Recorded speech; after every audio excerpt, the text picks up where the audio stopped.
خدا به ساکن اجازه بدیم عید سعید نوروز رو به همه دوستان و هموطنان تبریک بگویم. It's a particular pleasure to be here tonight and to be giving this lecture since, as Mrs. Afghani and my father said, my association with the foundation goes a long time back, and so it's particularly rewarding being here. You know, these days there's a lot of issues on most Iranian Americans and Iranians is thinking. There's a sense of concern. There's a feeling that these are times of danger for Iran, and there is a sense that many different issues that have been bubbling since the Iranian Revolution of 1979 are coming to a head. And all of them pivot around the issue of Iran, relations between the United States and Iran, and the issue of Iran's nuclear program. And it's easy to forget that all of this is unfolding in a broader context of Iran's relationship with the larger region in which it exists, it exercises power, and that it sees its power and potential unfolding. The past decade, since the events of 9/11, have been a time of profound change in the Middle East. If we look back at this decade, almost nothing has really remained the same. The balance of power in the region has shifted drastically. There have been two major wars in Iraq and Afghanistan, and an ongoing war on terror that still defines the shape of the region. Since January 25th of 2011, the seemingly stable political scene in the Arab world has shattered, and there is for the first time, a very live and dynamic and contentious rivalry unfolding between the different powers in this region. Now, Iran has very directly contributed to everything that has been happening in the Middle East. It has also been deeply impacted by them. And in many ways, what will be the outcome of this power play in the Middle East is just as significant as what will happen to its relations with the United States. And in many ways, Iran's perception of the Middle East, it defines its sense of national identity, national ambition, and is also impacting to some extent developments domestically within Iran. Now, part of the picture is that since 9/11, the Middle East itself has become far more important in the West's thinking about global security and global geostrategy. In particular, for the United States, Iran has become, the Middle East, has become the pivot of much of its foreign policy thinking. Never before has a single area of the world consumed so much of the foreign policy resources of the United States outside of Europe. Not Southeast Asia, South Asia, East Asia, or Africa, or even Latin America. So the Middle East has singularly become the focus of America's foreign policy making. And part of the reason why we're seeing this sort of convergence between Iran's ambition and America's resistance to that ambition has to do with the centrality that the Middle East plays in America's thinking. In particular, as I said, America has gone through two wars in the region, one on Iran's left, one on Iran's right. Still the outcomes of these wars are unfolding. These wars have posed a threat to Iran in a variety of ways, to do with the presence of foreign troops on its borders, to creation of chaos and instability in Iraq and Afghanistan, but they have also presented Iran with very unique opportunities. These wars have created vacuums of power into which Iran's influence has flown freely, to the extent that, by and large, for instance, if you thought of it only economically, the economic zone for Iran really stretches from Herat to Basra. Both of those cities are in many ways integrated very directly into the Iranian economy. Now, There are other things that have also been happening in the region besides these two wars that are important. One is that over the past decade, the center of gravity in the Middle East has very clearly shifted from the Eastern Mediterranean, the areas of Egypt, Jordan, Israel, Palestine, to the Persian Gulf. We talk a lot still about the Arab-Israeli issue, but nobody really fundamentally cares about it beyond that emotional point, because there is no, aside from prestige, there's no real issues that are really riding on the outcome of that conflict. And the countries that own the Arab-Israeli issue, Egypt, Jordan, Syria, have all declined in terms of importance, and in fact have even lost the control of that issue to countries around the Persian Gulf.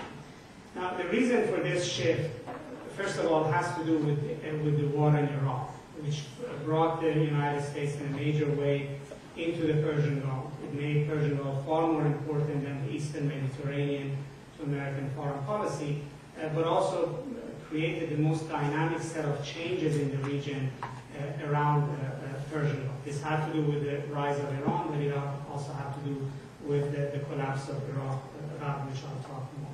There is very clearly within the Arab world a decline of Egypt. It has been happening for some time, but it really doesn't matter anymore. Egypt is too busy with itself, with its own problems, to matter as a power in the region. So if there is a power in the Arab world, it is now in Saudi Arabia, in the Persian Gulf, and that brings the focus to that region.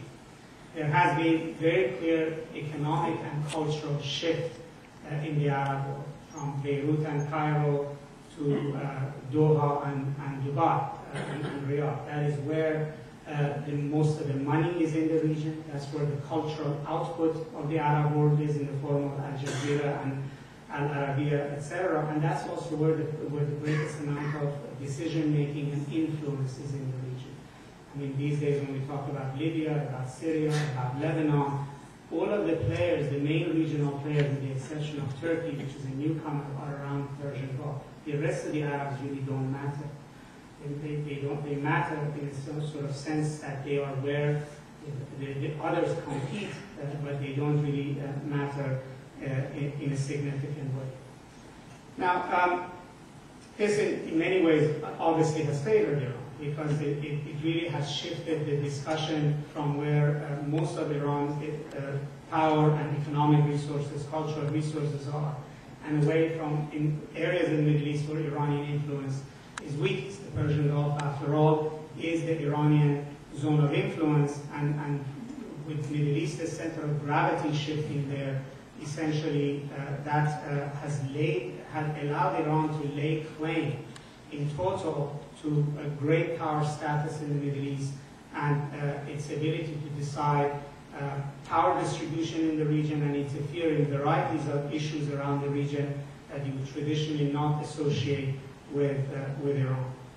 The second important development was within Iran itself, which is that for a brief period of at least a decade, there was a cultural and economic surge in Iran that followed the 1997 election in Iran, which brought a reformist government of President Khatami to power. That election in of itself was a jolt of lightning in the region. It was counterintuitive to the way in which region's politics work. It gave a certain amount of electoral play to a region where the Arab world was becoming increasingly dynastic. Iran had at least elements of electoral voting in it. But what was more important is what happened after the 1997 election, which was a boom in civil society activity, in press, in media, in Iranian cinema, all of which was indicative of a regional power on the move. And this is, in fact, before Turkey emerged in the region as a competitor for this kind of an image. So in some ways, the great power status had to do with the fact that in the 1990s, late 1990s, early 2000s, Iran had dynamism, it claimed dynamism within itself, and the Arab world didn't. Now, we know things took a turn in a different direction after the 2005 elections, but the impact of the surge of 1997 is very much etched in the mindset of the Arab world itself in terms of looking at Iran as sort of a decider for the future of the region. Now, the third important element is that despite many denials since 2003, it is very clear that sectarian conflict, this sort of major fault line at the center of Islam between the Shiites and the Sunnis, is now a very important axis of Middle East politics. By some estimates, it always was there. It was below the surface. It was not in the open. It was not violent, but it was there. It was part of the identity of the region. In 2003, by removing a minority Sunni government in Iraq and allowing elections and destroying a Sunni-dominated military in Iraq, the United States inadvertently, I don't believe in conspiracy theories or that there is that degree of wisdom or knowledge to be able to sort of gain this thing several moves ahead. But the inadvertent, unintended consequence was to create the first Arab Shia state in the Middle East, a major transfer of power that would reflect the actual Shia-Sunni division of power in the region. And since then, despite Iraq is denying that sectarianism matters, Saudis denying sectarianism matters, Iranians denying it, saying that it's all the work of CIA, but you know, it has survived and it has deepened to the point that now across the region it is the single most important decider of identity. So you know, whether people support Assad in Syria or oppose Assad, or whether they support the King of Bahrain or oppose the King of Bahrain, has to do with their identity. Now, the Shia-Sunni issue is by and large about the Persian Gulf area. That's where the most concentration of Shiites and Sunnis are. I mean, by some estimation, the Persian Gulf is a Shia Gulf. And the population, the majority population to the north of it is Iran or Shia. Iraq is majority Shia. Kuwait has about 30% Shiites.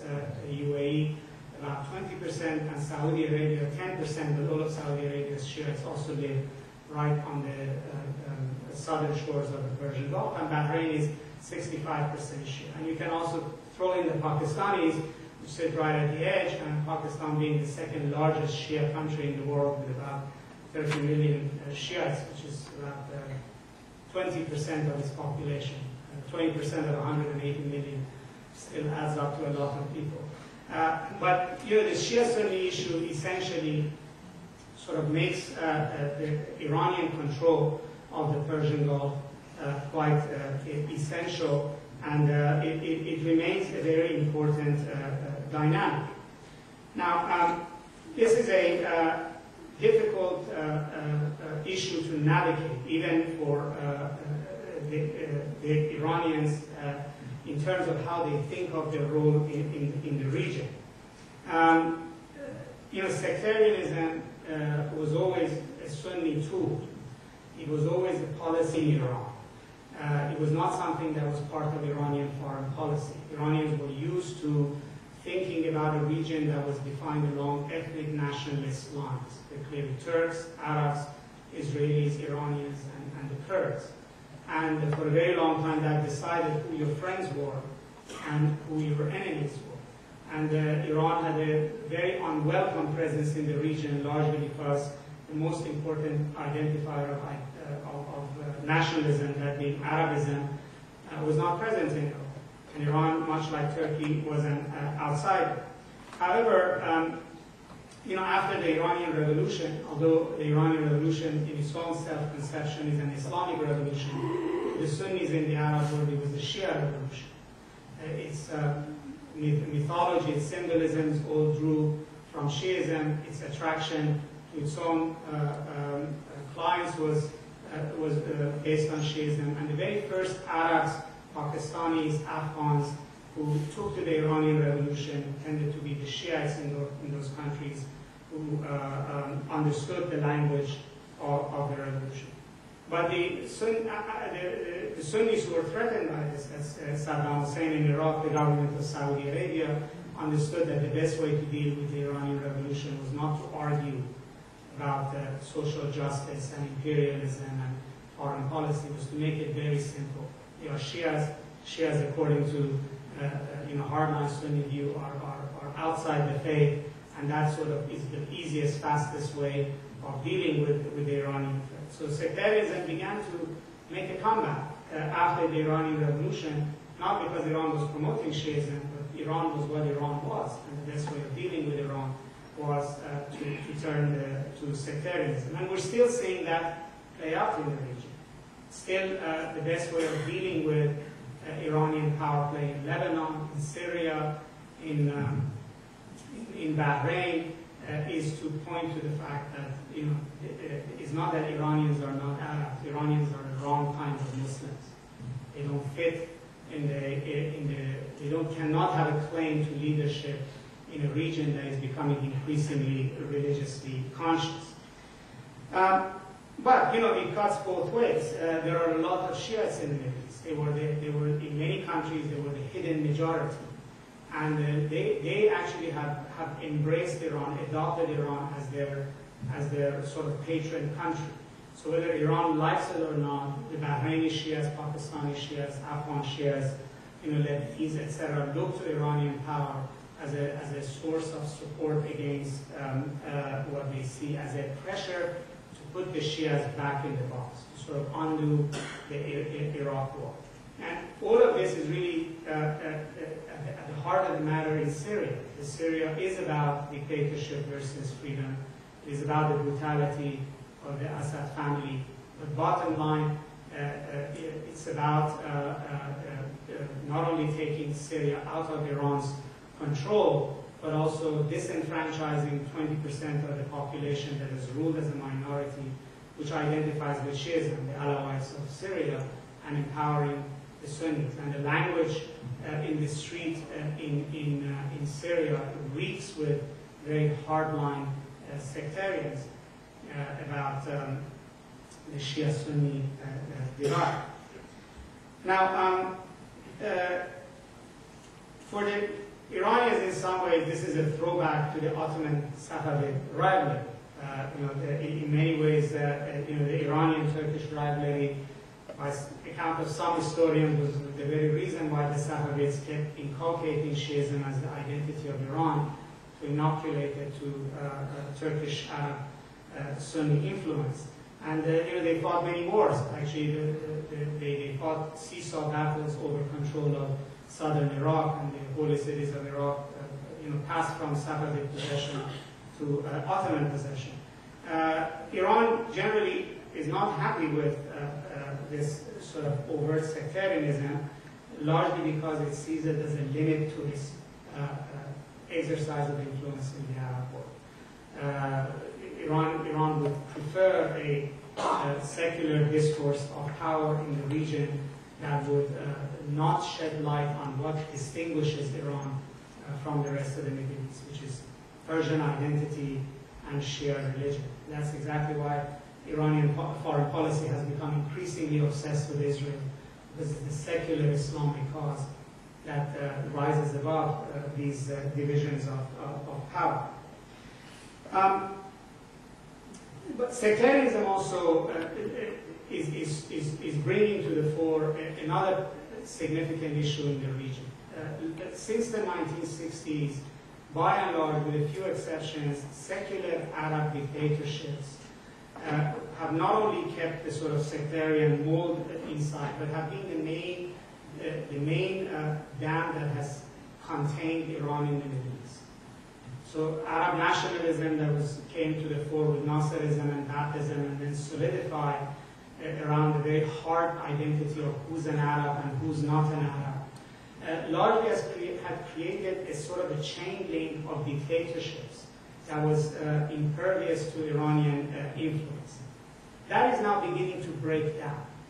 It's beginning to break. The breakdown started with the American invasion of Iraq and sort of putting on the table the right sizing of Arab states by allowing majority populations to take over power. But the Arab Spring is doing to the rest of the Arab world what the United States did to Iran, which is to break the state and let this come to the fore. So, you know, we are very hopeful about democracy coming to the Arab world, but looking at it from another direction, we're in for a long period of chaos, instability, and failed states in the Arab world. And I remember an Egyptian columnist once said there are only two countries in the Middle East, Egypt and Iran. The rest are tribes with flags.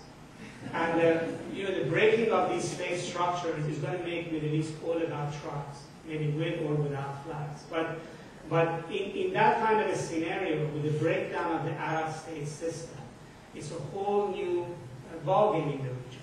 And clearly the states, I mean the real states in the region, stand to gain. And those, you know, Egypt obviously is in the mess itself, but Iran and now Turkey, which is the newcomer on the region, in the region, are likely to be the greater beneficiaries, and both are posturing towards. And in fact, the fight over Syria between Iran, Turkey, and Saudi Arabia is only a teaser of the kinds of fights over the future of the Arab world that is likely to unfold. Iranian, you know, policy towards the region, approach towards the region, thinking has sort of unfolded on two separate tracks. The first track is about what Iran thinks about the Persian Gulf and what does it want from the Persian Gulf. And Iran's posture towards the Persian Gulf is virtually a throwback to the 1970s. It's not very different from the Shah's foreign policy towards the Gulf, which is fundamentally the argument is the Persian Gulf is an Iranian lake, and the Emirates and, you know, the Saudi Arabia, the Emirates, you know, all the way now, including Iraq, are essentially Iran's near abroad. It's a terminology the Russians coined to explain what is their neighborhood and ought to be under their control. Iran largely has the same attitude. In fact, this whole struggle has been to assert its hegemony as a regional power over the Persian Gulf. I think the main difference is that the Shah was actually successful at it. Right? He actually convinced Great Britain and the United States to leave, and to leave the Persian Gulf to Iran. The problem of Islamic Republic's foreign policy is that the more it tries, the more it brings the United States into the Gulf. I mean, it's essentially there's a fundamental inconsistency and conundrum at the heart of its foreign policy, that what it wants and what it covets, the more it tries, the farther it looks from its grasp. There are now some fundamental problems with Iran asserting that hegemony, one being obviously identity and ideology.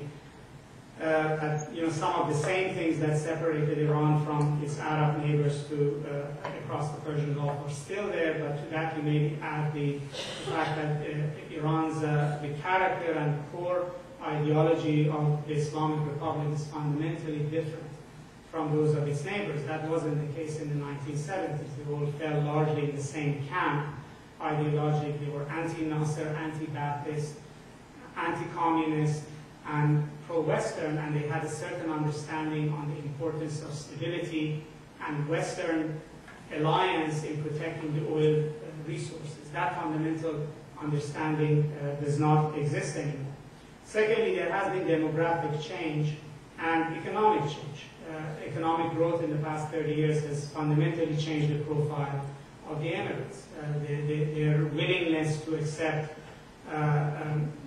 suzerainty of any regional power is not going to be as easy as it was. I mean, when Qatar exercises grandiose foreign policies of managing Syria and Libya, etc., is unlikely that it would like to play Moldova to, you know, Iran's Russia.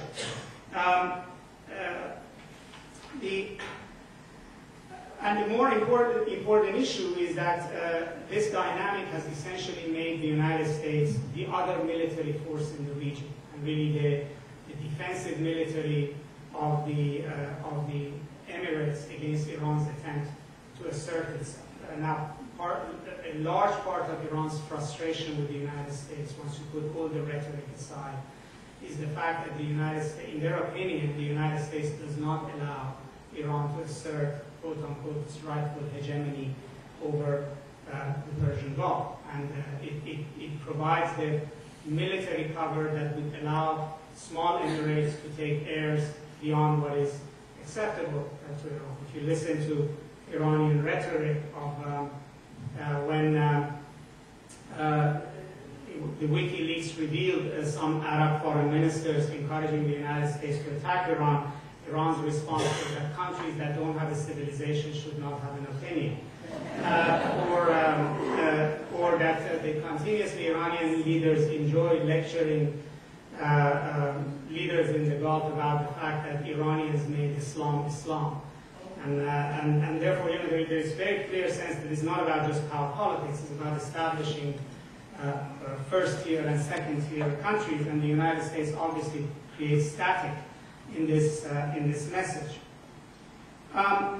Still, I think, in Iran's estimation, the Arab Spring will ultimately wash over the Gulf.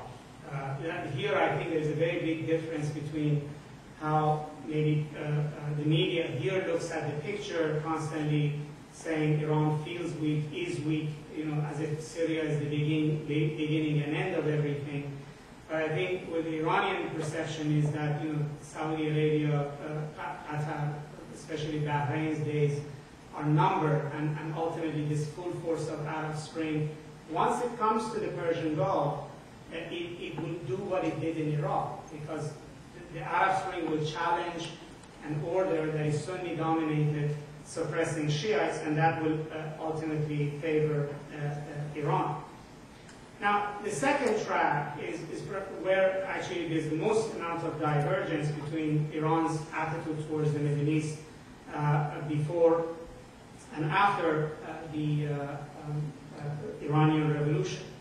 And that is that before the Iranian Revolution, Iran viewed the Arab world as hostile, as inhospitable, and as a threat, and actually basically did not want to have anything to do with the Arab world. And its alliances with Turkey, Pakistan, Israel in the region reflected the sort of coming together of all the non-Arabs against what was seen as a very resurgent, aggressive Arab world that was on the rise, that had real dynamism, ideological and cultural, in the region. The Islamic Republic wants very much to be part of the Arab world. Its policy is exactly the reverse. That it views the Arab world as legitimate turf for Iran to be a great power. Before the revolution, Iran did not think control or influence in the Arab world had anything to do with great power status. Now, the Islamic Republic essentially sees control of the Arab world as a marker of its great power status. That is a difficult foreign policy, largely because Arabs are not ultimately friendly to Iranian influence. Having alliances and cooperations is different from accepting Iranians deciding the Arab-Israeli issue, or Iranian government deciding the prime minister in Lebanon with legitimacy. I remember one senior advisor to President Mubarak said in a sarcastic tone that the Iranians assure us that they will not put forward a candidate for prime minister in Lebanon. And then he said, as if they have a right to put forward a candidate for prime minister in Lebanon. But that's exactly encapsulates the difference, that Iran feels that it's an equal player in the Arab world, not an outsider trying to meddle in. Now, again, here there are some problems. One is that the cost for Iran to try to assert its hegemony in the Arab world is high. The benefits are not necessarily always quite obvious. For instance, Iran has found that in order to play in the Arab world, it has to be more Arab than the Arabs. And there is only one marker of Arab sort of masculine, muscular power, and that is how strongly you stand up to Israel. So by being more Palestinian than the Palestinians, if you will, in confronting Israel, Iran essentially is trying to overwhelm what is resistance to its presence in the Arab world. And the events in Syria show how difficult and fickle that is. So for 3-4 years, the current Iranian president, Ahmadinejad, seemed to be doing very well with Holocaust denial and very tough rhetoric against Israel. But all of it in the end proved to have no root. And that once events in Syria happened, very quickly the mood in the Arab world has become quite hostile towards Iran. And secondly, the argument is, already trends in the region have shifted power towards the Persian Gulf. So it's a question, why would Iran want so much influence in the Eastern Mediterranean when essentially that region is increasingly losing power? So Iran is largely competing for a region that is becoming increasingly less important. And it's actually spending a lot for trying to appropriate a territory whose value is actually diminishing. The United States is trying to pivot out of the Middle East in some ways.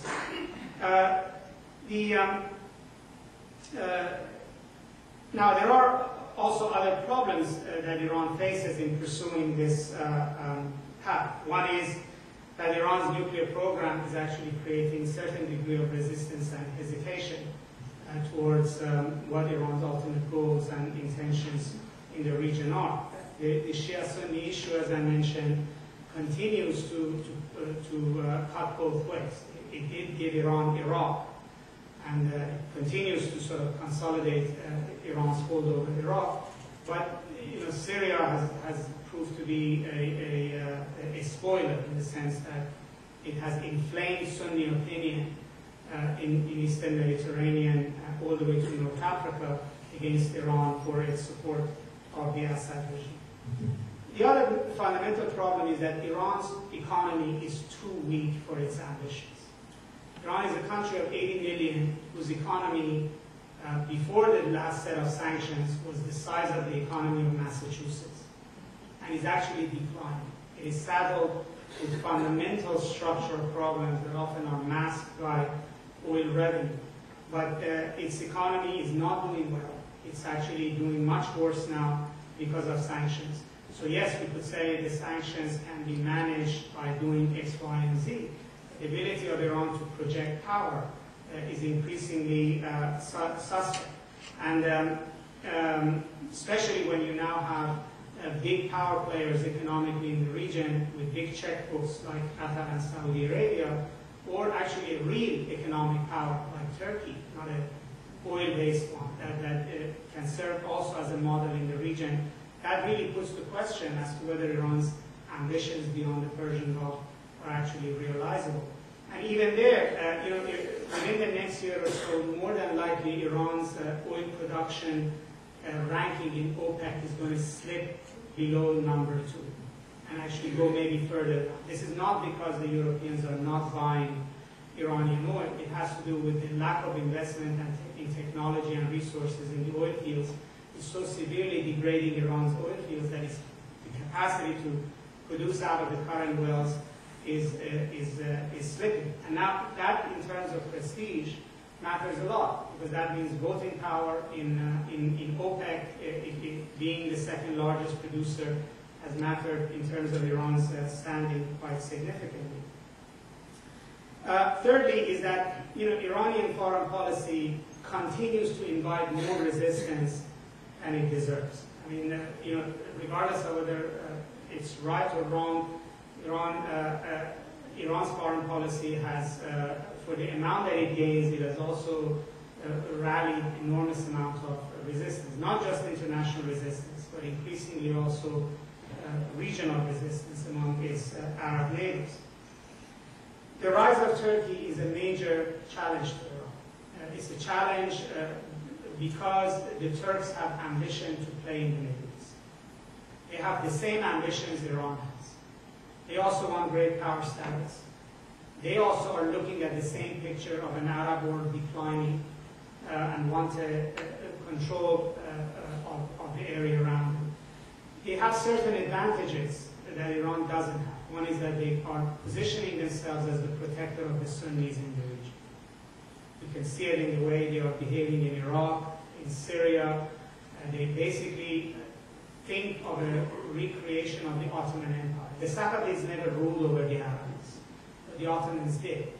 And now whether the Arabs will resist or not remains to be seen. But the ambition is rival to Iran's ambition. And secondly, Turkey has actually both the international resources and the financial resources for that ambition. It has the money to invest in northern Iraq, in Libya, in Syria, etc. And it has the capability to support that foreign policy. Iran's main sort of rival is not an Arab country at this time. It's actually Turkey.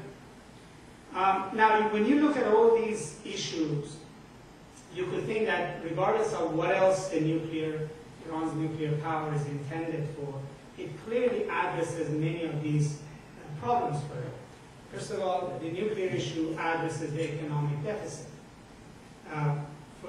Iran spends a fraction of Saudi Arabia, Israel, or Turkey on military hardware. And what it gets in terms of military hardware is technologically second class. It has nuclear weapon is a shortcut in addressing that problem.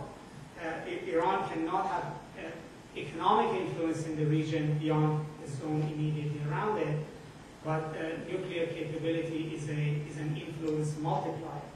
It allows Iran to exercise influence way beyond where its economic capabilities allows it. Iran clearly sees nuclear capability as a way of lessening international resistance to its expansions. I mean, ultimately, the nuclear power is a way to persuade the United States to leave the Persian Gulf. And that's why Iran always says that any discussion of nuclear issue has to be tied to regional security, which is a code word for allowing them to assert their control over the region. And it also is a way to, still re-emphasize the same issue that Iran has been trying to do to win over the Arabs, that it can do better than the Arabs on the Israel issue. And the nuclear issue is a way of convincing the Arabs that Iran alone can stand up to Israel and solve the Palestinian issue. And that largely has, its usefulness is not vis-a-vis Israel itself or inside Iran. Its main usefulness is on the Arab street and in terms of influencing the Arab world. Let me stop here since we've gone a long time, so we'll have some time for you if you have any questions. I'll be very happy to answer. Thank you.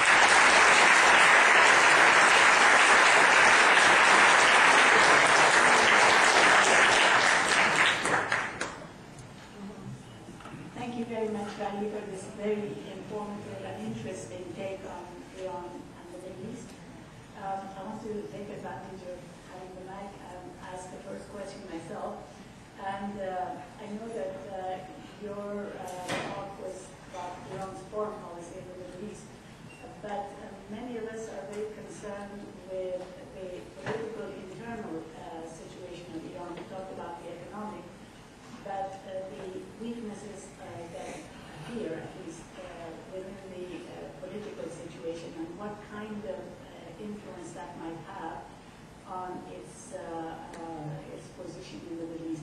The Chinese have a saying, they say, to prophesy is extremely difficult, especially with regards to the future. So I was wondering if you might shed light on prophecy with regards to the future. Thank you.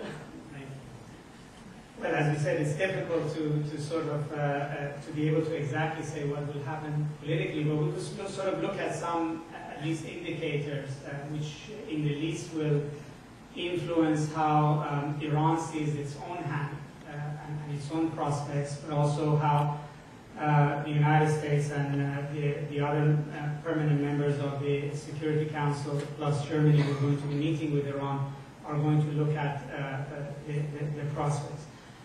The most obvious conclusion is that Iran's economy is hurting, and is hurting seriously. And actually the pain hasn't really started. It will really start in June, when the oil, the full impact of the embargoes will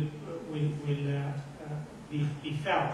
So, you know, there have been some of what we've seen is consequence of panic buying and reactions to by financiers and particularly money exchange mechanisms, etc. But the full force of impacts will be seen. There's already evidence of you know, periodic protests, people who haven't been paid their salaries, who you know, the labor unrest is growing. And you know, if you looked at Egypt and you said before the first demonstration happened in Tahrir Square, the exact year before that, there were 2,000 labor unrests and labor riots in Egypt.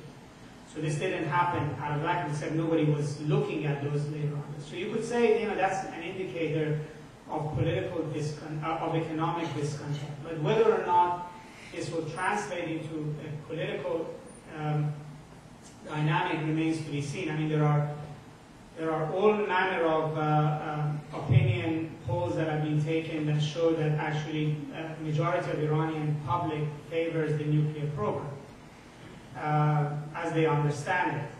There are some people who will think that on average Iranians are to the right of their government on the nuclear issue, which is one reason it's not easy to compromise on. So it's not a given that international sanctions that are not on democracy and are not for human rights, things that you could say the Iranian public would want, but are on the things that they actually support their government on, is not an easy way of thinking that it will get you there.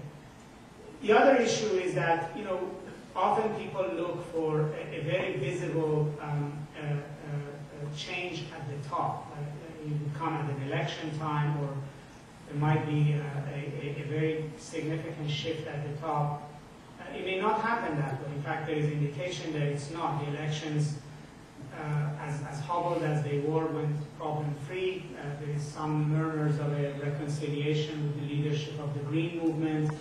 There doesn't seem to be fracturing at the top. There might be a lot of opinions at the top, but not fracturing. But the real possibility in Iran is not regime change, it's regime degradation, which is that you gradually will have more and more loss of authority at the local level.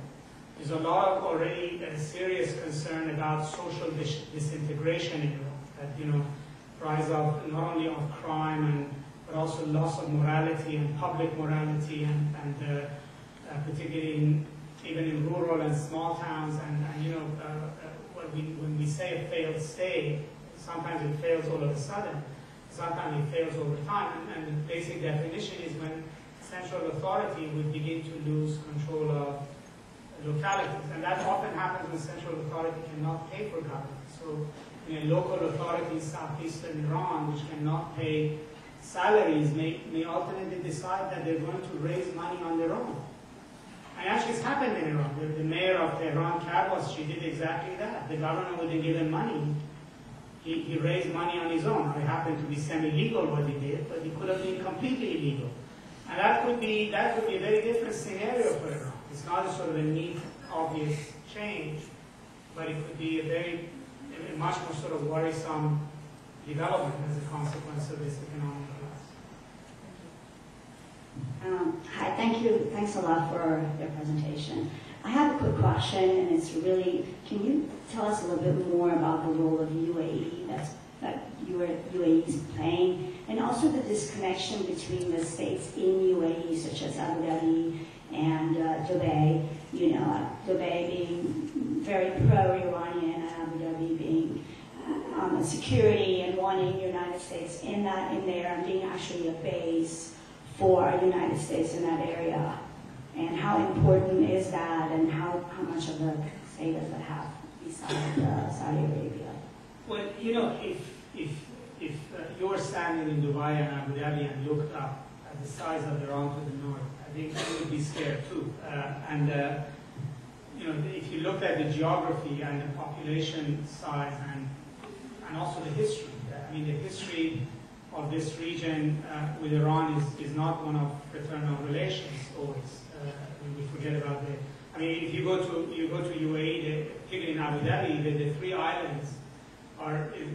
attitude is like they were taken yesterday. That was an act of annexation from their point of view.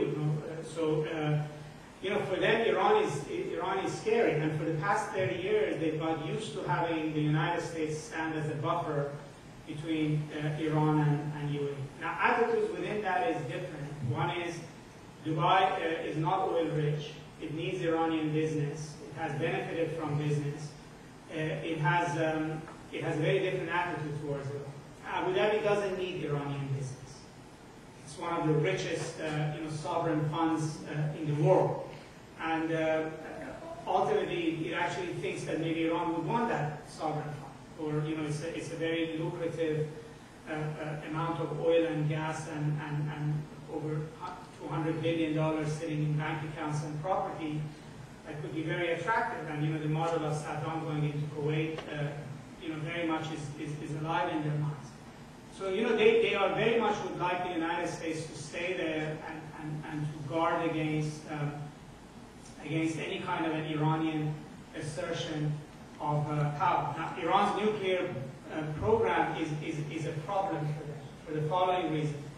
Because the ultimate conclusion of Iran, two at least, one could be war, which is, I don't think it's a likely scenario, but it's a scenario. The other one is that at some point, the United States will throw the towel in and negotiate with Iran. I mean, I remember, a senior Jordanian official once said that, we know that at some point you're going to betray us and deal with it. I think many in Iran also think that there is a point at which the U.S. will just throw in the towel, give in to Iran's nuclear program, and then the UAE would find itself on the back heel. I mean, there's some very obvious things Iran can do. Iran can basically ask UAE to spend 2/3 of its sovereign fund in Iran. It's not going to annex it, it's not going to do anything, it just says whatever you earn, you invest in Iran. They don't want to do it. And then the other scenario is that ultimately the nuclear issue would actually lead to a major breakthrough in U.S.-Iran relations. That there could be that sort of a grand bargain that would normalize relations. Again, it's highly unlikely, but actually the prospect of that is also very scary to UAE, because it would remove the reason why the United States is in Persian Gulf. And again, the big. If you really thought, what would Iran bargain with the U.S.? Really, what would they bargain with the U.S.? They would bargain over the Gulf. That's what they would bargain over. So they know that. They know that they're ultimately the sacrificial lamb. And that sort of shows their attitude. There is one message. I can hear. There's one method, perhaps the only method, to make absolutely certain that Iran never develops a nuclear weapon. And that's to promise the world that the utilization of an Iranian nuclear weapon by Iran or by any of its proxies will be met by a leveling of the holy city of Qom. You make that promise, and Iran has no reason to build a nuclear weapon. Now a question. No, well, let's stick to one question at a time. Many people are arguing for a deterrence theory. I mean, that's what the United States and the Soviet Union argued to one another. There is mutually assured destruction. There is a doctrine of use.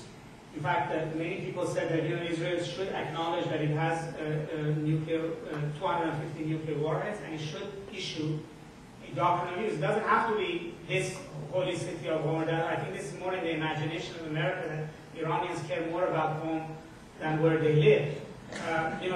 But any Iranian city. I mean, if you came and said that that there is a doctrine of use, the problem is that actually the United States does not want to go down that route, because that would be what the president said very clearly in his talk at AIPAC, that the United States refuses to acknowledge containment. Containment means exactly what you're saying, that you clarify what will you do in a specific instance of use. You mentioned that the Alawites look fondly upon the Shia as their kin and brethren. I'm not sure that that's more than a one-way gate, though. I mean, most Shia I talk to sort of view Alawites as defective, like Ahmadis or Ismailis. That's true. I mean, you know, Alawites are not, I mean, it would be very difficult to count them as within Islam since they don't observe the Sharia, the Islamic law, which fundamentally defines who's a Muslim, and they have many non-Islamic practices as part of their religious activities. It's not that the Alawites are religiously Shia, it is that they're politically Shia. In other words, the political leadership of the Shia in the region embraced them as their own. So in 1970s, Imam Musa Sadr of Lebanon issued a fatwa declaring Alawis as Shia. And then Ayatollah Khomeini also, after the uprising of the first uprising in Hama, when the Sunni Muslim Brotherhood rose against the regime, reiterated that fatwa. Now, this you could say is not really, is essentially is a political fatwa, basically embracing the Assad family and the Alawites within the sort of Shia hierarchy.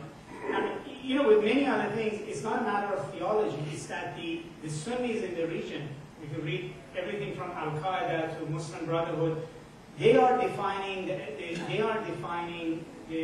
Alawites as Shia as part of this Iran-Hezbollah alliance.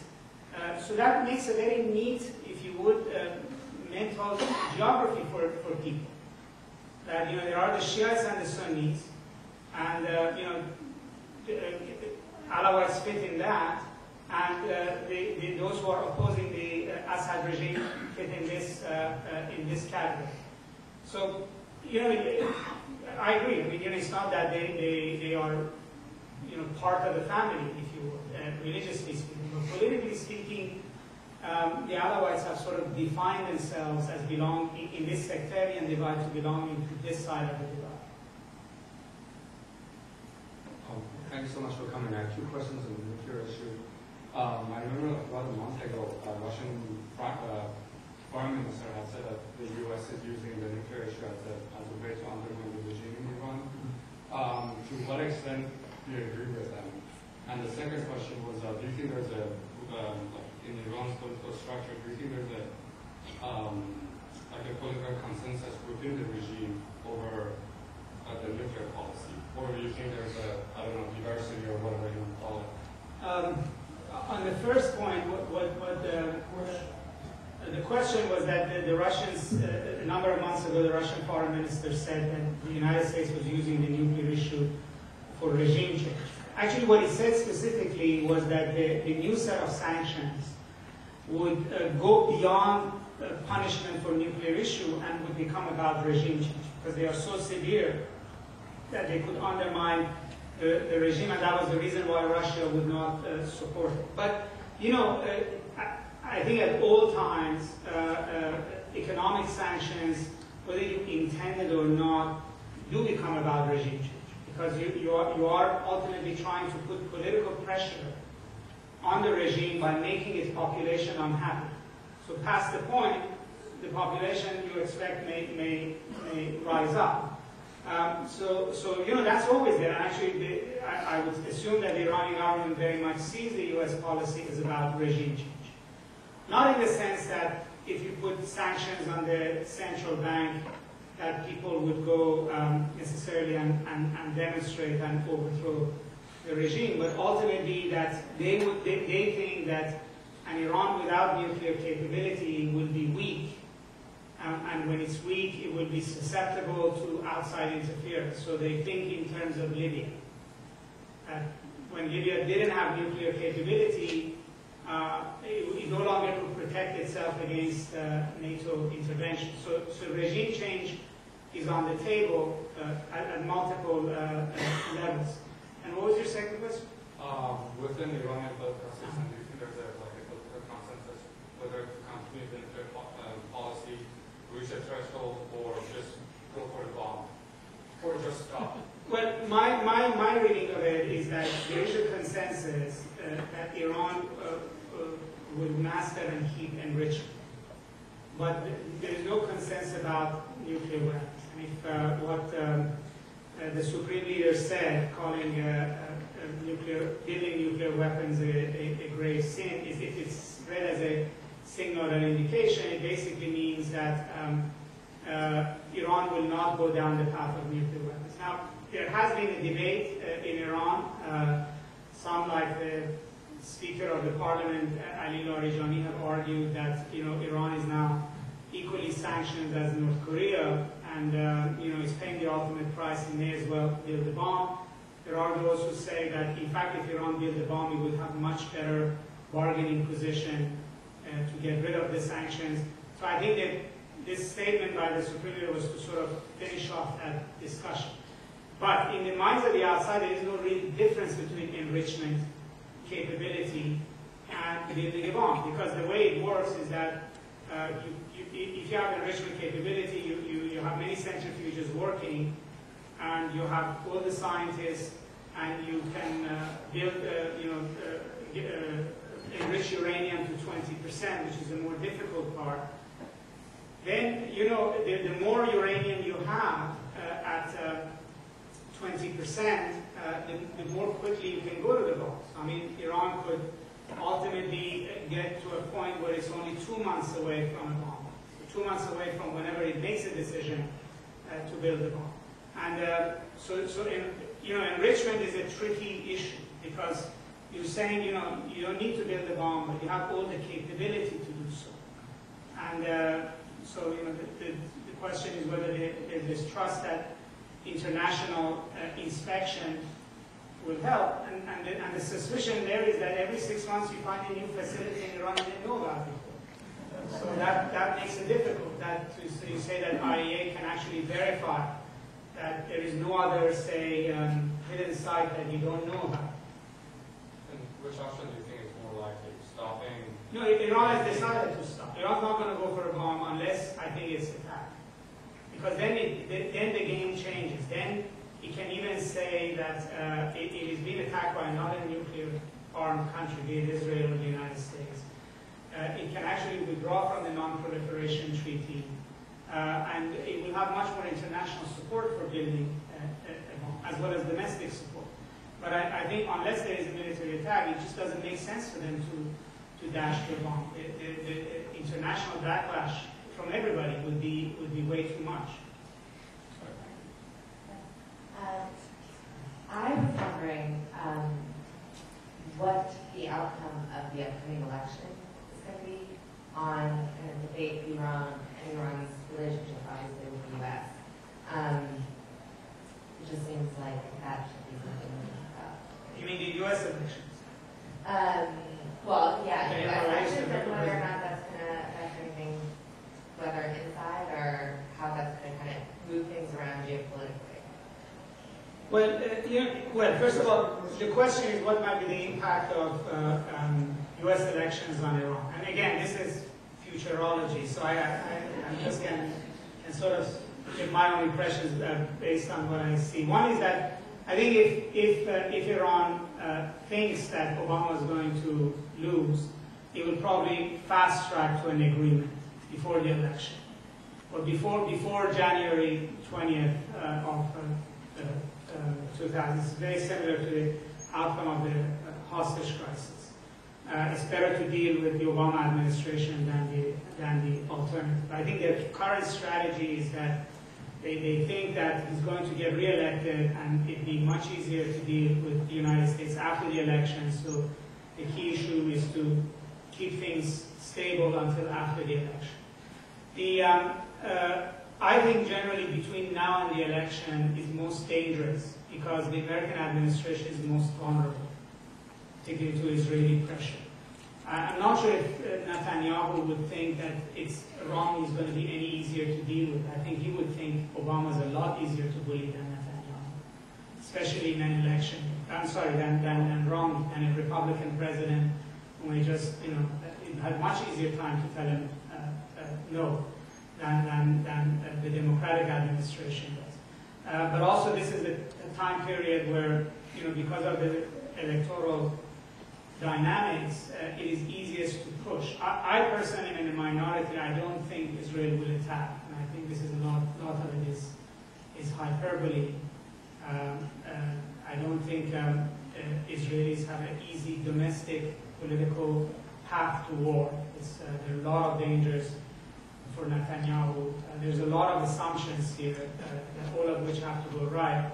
That Israel can actually carry out the attack, that it would be successful, that it wouldn't end up like the flotilla issue. I know there are a lot of risks out there for Israel to do it. But it has actually managed to get major concessions from the United States on Iran policy, and has put a lot of responsibility on the Obama administration to fix the problem. And that comes from putting aggressive pressure on the administration. Dr. Nasr, thank you very much for the excellent presentation. I learned a lot from the presentation. Just have a question about the politics of identity that you so elaborated on. And felt that you said Islamic revolution for Iran was for Islam, and then it was sort of identified as a Shiite revolution. I tend to disagree with that for numerous reasons. And very clearly, from early on, the Islamic State started to make connections with Shiite minorities in Iraq and Lebanon and all over the world, and eventually tried to use them as proxies across the world. Actually, I heard from a Bahraini about a month ago that he said Iran is supposed to be detrimental to our cause because now across the Arab world, Shiites are acknowledged as the proxies of Iran. And if you look at inside Iran and how they treat Sunnis, for example, they don't even allow them to have mosques. They destroy their mosques. They are absolutely unkind to Sunni minority across the country, which is 10% at least, or some people it's up to 20%. So I tend to disagree that Iran was not bent on Shiite identity, rather it perceived itself as Islam, but according to Shiite interpretation. Well, that's the whole thing. I mean, in the minds of the Iranian regime, like in the minds of many Iranians, there's no distinction. I mean, in the to Iranians, the practice of Islam is the Shia practice of Islam. It's not that they self-consciously acknowledge that they are a sect. Now, as far as for instance, dealing with the Shia minorities in the rest of the region, still, the language that they were feeding them was not that you distinguish from everybody else. It was that this is an Islamic revolution. Shiites are the real and particularly the Islamic Republic is the sort of the vanguard, the forward force of Islamic politics and Islamic identity. You are better receptor of it than you. And your task is to also help bring Islamic revolution to your society. And they obviously identified with the Shias. It was easier to recruit them. But the language that the Islamic Republic was putting out was a language of claiming leadership of Islam as a whole. Now, the resistance came very directly from the Sunnis, who very immediately would tell the local Shiites, or as well as the Islamic Republic, that that's not true. You're actually not Muslims because you're Shias, and you cannot be speaking for Islam. So, I mean, at the ground level, there's obviously manipulation and trying to take advantage of varieties of things. So, for instance, if the Lebanese Shia feel angry and disenfranchised, they're much easier to woo and attract, and the fact that there's a commonality of religion provides that. But even look at in Lebanon. I mean, the argument Iran makes to Lebanese Shia and Hezbollah makes is not that they are a sectarian Shia force, but that they speak for Islamic revolution in Lebanon. I mean, and the fact that they are Shia actually makes them more receptive to this. And it's the same attitude that justifies the way they view the Sunnis within Iran, because they don't see them as, although there it's mixed with this sort of ethnic issues of Baluchis and Kurds, but vis-a-vis even Persian-speaking Sunnis is that they see themselves as speaking for Islam. So they don't view the Sunnis as having a right to practice their own religion separately, based on, say, following a different sect or a different school of law. And still, in the language of the Islamic Republic is this claim to leadership over the Islamic world. That, they never called it the Shia Revolution. Yes, yeah, but I don't think we disagree on that, because you say there is a certain ethnocentrism that they think is the only interpretation of Islam. So, thank you. Just one final quick question. How do you see the future of Kurds in the whole area? The Kurds in Iran, Iraq, and Turkey, and other places? Well, I think there will be, before long, a Kurd. The question was, what is the future of the Kurds in the region? I think before long there will be a Kurdish state in northern Iraq. I mean, already there exists in a de facto way, and it is coexisting fairly well, actually, with the two largest historical threats to it, which is Turkey and Iran. And the Arab part of Iraq is too weak, essentially, to prevent this.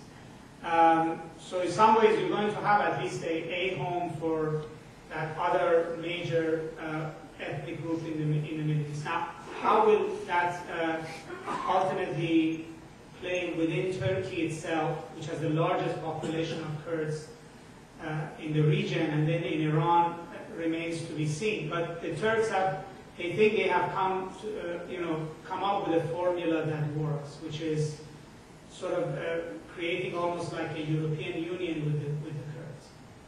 That ultimately a successful Kurdish state, tightly integrated in an economically successful Turkey, will provide the necessary sort of bridge for Turkey to address the Kurdish national issue internally within Turkey as well.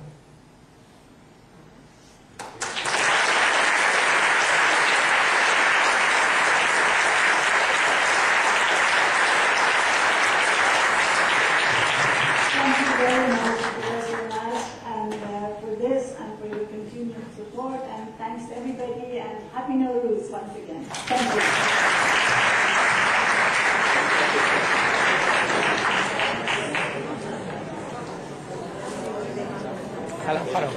Hello, Shaba. What do you think? Pretty good. Yeah. He's really expressive.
شد